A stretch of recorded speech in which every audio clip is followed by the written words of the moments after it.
The war in West Asia is expanding. Egypt reported a drone attack at its ports of Damietta, while Saudi Arabia and the US hit pro-Iranian groups' bases in Iraq. And this comes as the US assumed its strikes on Iran, with Tehran responding with attacks across West Asia.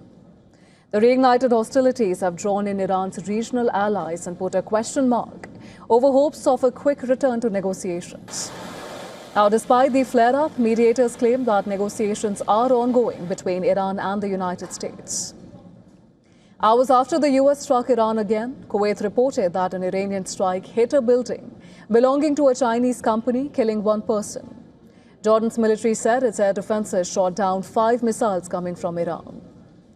Now, remember, on Wednesday, US and Saudi forces launched strikes against Iran-aligned groups in eastern Iraq in retaliation for drone attacks on Saudi oil targets, which were launched from Iraq.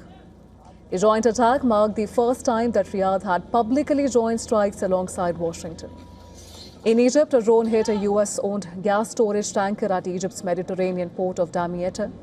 Authorities reported 2 gas ships were damaged by the blaze.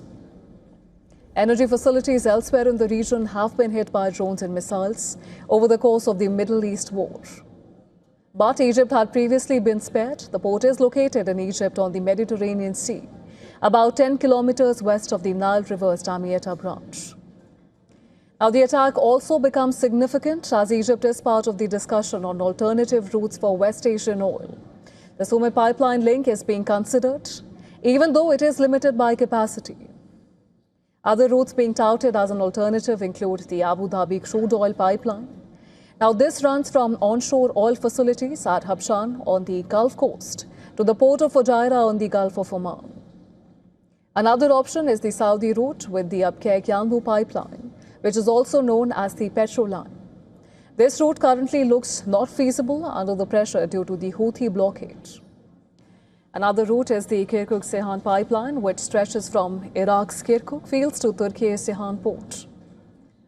Meanwhile, reports say that Saudi Arabia is seeking to build an international coalition to protect shipping in the Red Sea from Houthi attacks. Reports say the composition of the coalition has not yet been finalized and is being discussed with dozens of countries.